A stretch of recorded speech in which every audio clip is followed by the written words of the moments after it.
Media మిత్రులకు నమస్కారం. నిన్న మనం చూసాం పాస్టర్ అభినయ్ దర్శన్. అతని గతంలో సినిమాలో కూడా నటించిన వ్యక్తి అట. మరి క్రైస్తవ మత ప్రచార పరిశ్రమ ఒక ప్రముఖ పాస్టర్ని కోల్పోయింది.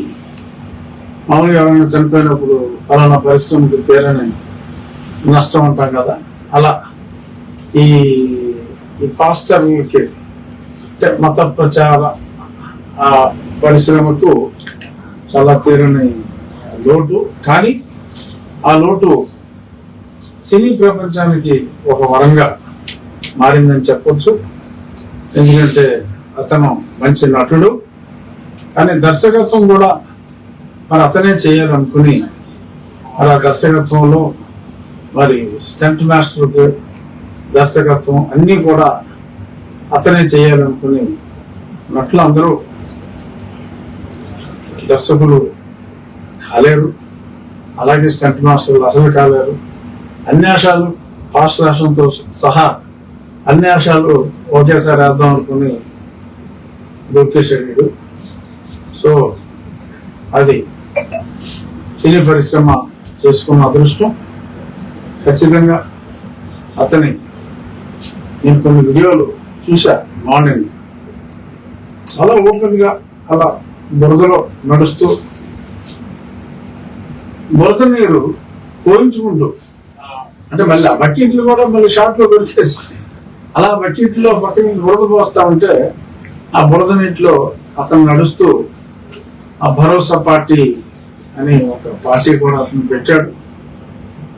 అలా ఈ మధ్యన శ్రవణ్ కుమార్ ఒక పార్టీ, విజయ్ కుమార్ ఒక పార్టీ, రేపు మాకు సునీల్ కుమార్ ఒక పార్టీ, అలాగే ఈ అభినయ్ దర్శన్ కుమార్ ఆల్రెడీ భరోసా పార్టీ పెట్టి మరి ఇలా దొరికేశాడు. మరి అతను కూడా తర్వాత అభినయం సక్సెస్ అయిందనుకుని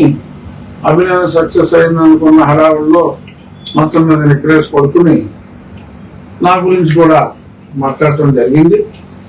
ఇలాగా రెచ్చగొట్టినందువల్ల రఘురామకృష్ణరాజు గారు రెచ్చగొట్టినందువల్ల ఇటువంటి దాడులు కూడా జరుగుతున్నాయన్నట్టుగా మరి ఆయన అభినయ్ కుమార్ మాట్లాడటం జరిగింది. సో అందుకని నేను అభినయ్ కుమార్ అభినయానికి మామూలుగా అయితే ఈ పాటికి ఇంకో 4 కుమారులు 4 కోట్లు వేసుకొచ్చి డెఫినెట్ గా ఇందులో రఘురామరాజు కోట్లు కూడా ఉందేమో, లేదా ఆయన ఎవరినన్నా ప్రేరేపించారేమో అనే నేలాపనిందల బహుశా నా మీద పడుండేమో. శ్రీరాముని దయవలన అటువంటి నేలాపనిందలు నా మీద రాకుండా మరి అల్లూరు సీతారామరాజు జిల్లా ఎస్పీ గారు లటక్కని పట్టేశాడు, దొరికేశాడు.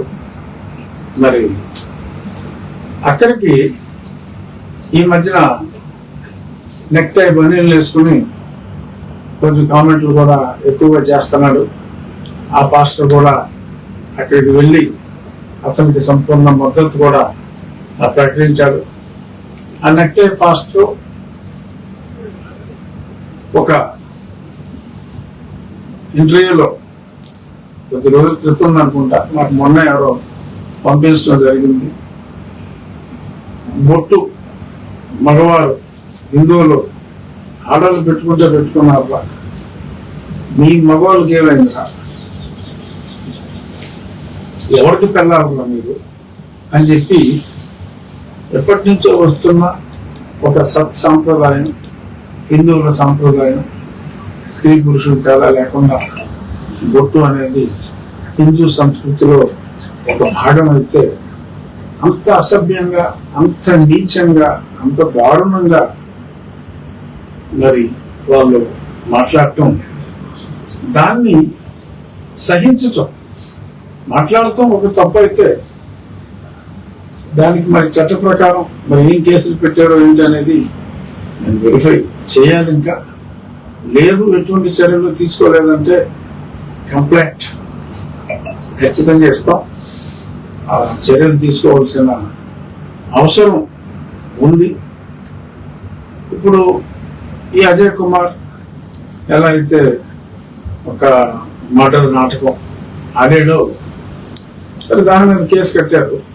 కానీ చాలా నాటకాలు, నాటక ప్రదర్శనలు ఈ మత ప్రచారం పేరిట జరుగుతున్నాయి. మరి అవన్నీ కూడా చట్ట ప్రకారం నేరాలే. ఈ పాపం దొరికేశాడు ఈ అభినయ దర్శనం ఆ మర్డర్ డ్రామాలో. మరి మనం చూస్తున్నాం, అంటాడు వాడు వచ్చి అని చెప్పి వీడు బాబుతో ఈ కోట్లు వేసుకుని అలా నెత్తి మీద ఏదో రాస్తే మాట వచ్చింది అంటారు సడన్ గా. అది కూడా ఇలాంటి డ్రామాయే. మగవాడికి మాటలు రావటం, అవుటి వాడిని నడిచేయటం,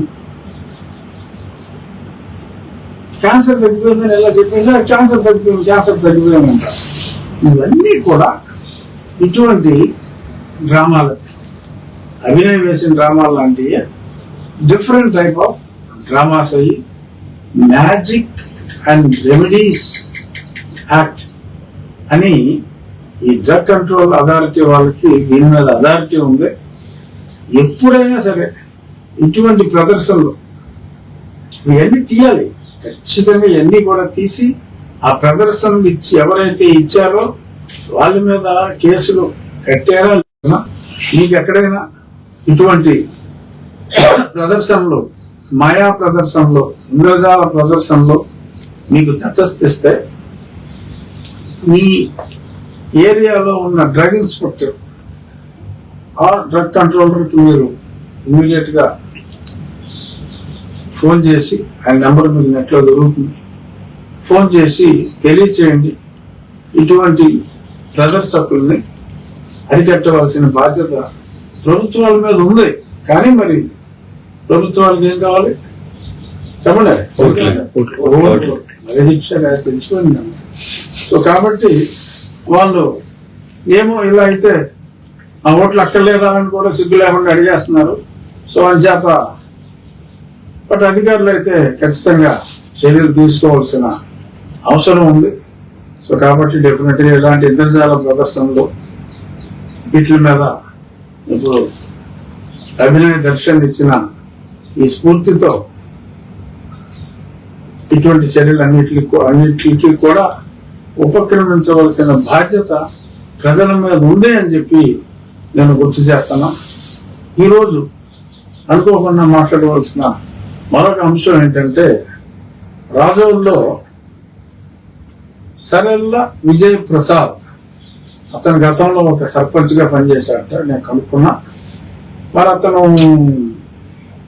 ఒక ర్యాలీ, మంది పైన ఉన్నారు రాజోల్లో, ఒక ర్యాలీ, దళిత క్రైస్తవ శాంతి ర్యాలీ అంటే నినాదాలతో శాంతి ర్యాలీ చేసి, ఏంట్రా బాబు కంటెంట్ అంటే సాక్షిలో వేశాడు.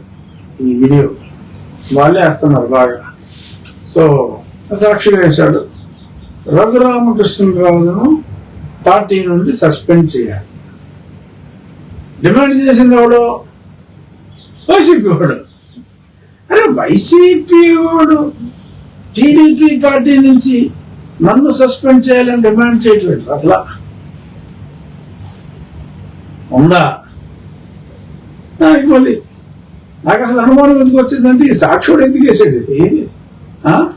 టీడీపీ వాడు డిమాండ్ చేస్తే సాక్షుడు అయ్యేది కదా, సాక్షుడు వేసాడంట్రా బాబు అని చెప్పి ఆ రాజోల్లో నా మిత్రులకు ఫోన్ చేసి కనుక్కుంటే అది ఆ రాజోలు గుట్టు ఇది.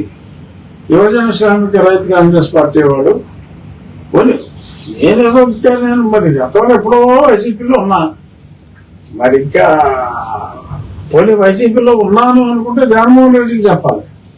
చంద్రబాబు నాయుడు గారికి వార్నింగ్ ఇస్తాడు వైసీపీ వాడు. మరేంటో మరి నాకైతే ఆ లాజిక్ అర్థం కాలేదు. కానీ ఆ ఊరేగింపులో ఉన్న వాళ్ళందరూ సరే 95% ఖచ్చితంగా వాళ్ళు గతంలో ఎవరైనా శ్రామిక రైతు కాంగ్రెస్ పార్టీకి ఓటేసిన వారే. ఆ మిగిలిన 5% దళిత హిందువులు. ఒకవేళ దళిత హిందువులు ఎలాగో అందులో ర్యాలీలోకి వెళ్ళడానికి లేదు, మనం పోరాడేది దళిత హిందువుల కోసం. సో అందులో ఉన్నవారికి మరలా నేను చెప్పేది ఏంటంటే, సరే మీరేదో డిమాండ్స్ చేసుకోండి అవి మనం దానివల్ల నాకు వచ్చిన నష్టం ఏమి లేదు. కానీ మరొక్కసారి నిన్నే చెప్పా, నేను చెప్పేది ఏంటంటే మరొక్కసారి నేను లేని వాళ్ళు దొంగ కేసులు పెడుతున్నారు, అది మానుకోండి అని నేను దాని గురించి, ఒకవేళ అలాంటి కేసులు పెడితే మీరు కూడా పెట్టించుకోకండి, వారి సమాధులు వెరిఫై చేయండి, వారి చర్చ రికార్డు వెరిఫై చేయండి. హూఎవర్ ప్రొఫెస్ వాళ్ళు క్రిస్టియానిటీ, హూఎవర్ ప్రొఫెస్ క్రిస్టియానిటీ వాళ్ళు దీనికి అనర్హులు అని ఇలాగే ఒక దొంగ కేసు పెట్టిన పాస్టర్ ఆనంద్ విషయంలో ఇలాగే దొంగ కేసు పెట్టి దొరికేశాడు అతను. గతంలో కూడా నా మీద అలాగే జరిగిందని చెప్పి నేను దాని గురించి చెప్పా. సో అది ఎక్స్ట్రాపోలేట్ అయ్యి మీ ఉద్యోగాల మీద కూడా వచ్చే ప్రమాదం ఉంది అని మిమ్మల్ని హెచ్చరించడం జరిగింది. అదేదో హెచ్చరించడం నేరమైనట్టు ఇప్పుడు ఆ రూల్ నేను మాట్లాడకపోతే అసలు భారతదేశంలో ఎవరికి ఆ రూల్ సంగతి తెలియదు, ఆ రూల్ సంగతి ఎవరో పట్టించుకోడు అన్నట్టుగా మీరు మాట్లాడేయటం, దానికి ప్రతి ఓడు ఈ పార్టీ వాళ్ళు లేదు ఆ పార్టీ వాళ్ళు లేదు. ఏదో సినిమాలో ఏంటి నాగార్జున గారు చూసారా సార్ అంటారు బ్రహ్మానందంగా, అలాగే ప్రతి ఓడు చంద్రబాబు గారు చూసారా సార్, ఇలా వేరే ఉన్నాడు చూశారు సార్, నాకేంటి సంబంధం, బాబు గారికి ఏంటి సంబంధం? ఇప్పుడు వచ్చింది అది ఫాలో అవ్వాలి. మళ్ళీ చెప్తున్నా, అది మార్చేదాకా ఫాలో అవ్వాలి. ఆ వైసీపీ కూడా ఏమంటాడు, చంద్రబాబు నాయుడు గారు మీరు మాకు మాట ఇచ్చారు, దళిత క్రైస్తవుల్ని దళితులుగానే పరిగణిస్తామన్నారు అని జగన్మోహన్ రెడ్డి గారు మాట ఇచ్చారు, అందరూ మాటిస్తున్నారు. మాట్లాడండి.